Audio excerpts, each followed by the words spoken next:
Now that we've looked at turret terminals, let's move on to several other types of terminals you'll be seeing. The cup-type terminal is a popular one.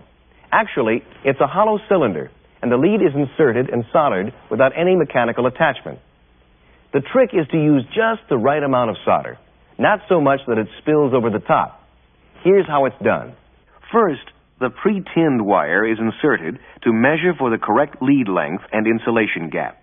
Here, the insulation gap is too big, so the wire will be trimmed until the gap is the proper size. The next step is to fill the cup with solder. A short length of solder is twisted together tightly to make what is called a solder preform, and then the preform is inserted into the cup. It's cut off flush with the top of the terminal. The iron is held on the terminal and solder melt observed. The wire is again fully inserted and held in place, and the iron is removed. The important thing is to make sure all the flux has bubbled to the surface, but has not vaporized. Let's watch each of the steps again. The tinned wire is trimmed to provide the correct insulation gap. The solder preform is inserted and trimmed. Then the iron is put on the cup, and after complete solder melt occurs, the wire is inserted all the way and the heat removed. Determining the correct amount of solder to use has to be done experimentally.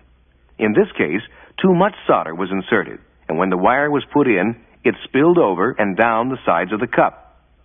In this case, not enough solder was used, and you see practically no solder fillets between the wire and the cup. The preferred joint has these characteristics.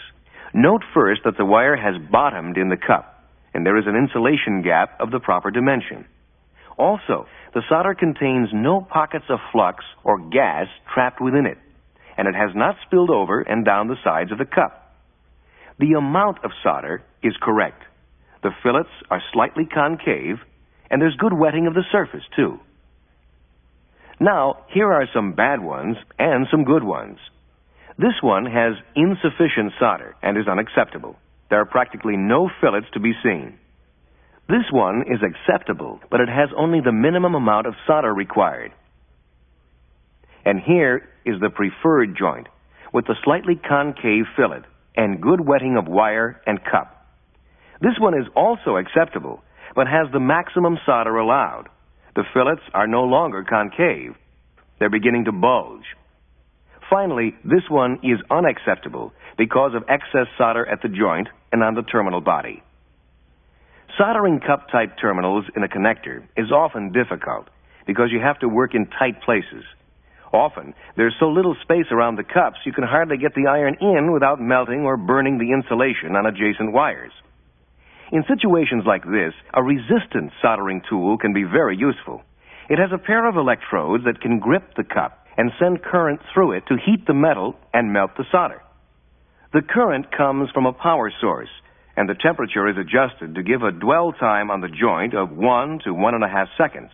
Again, the foot switch is used to control the heat cycle of the work.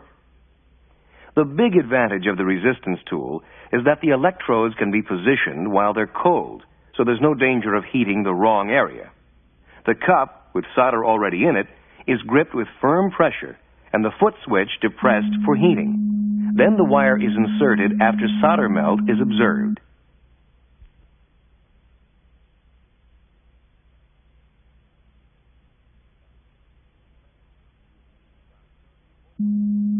Each time, before the electrodes are removed, the current is turned off to prevent arcing, which may damage the plating on the terminal.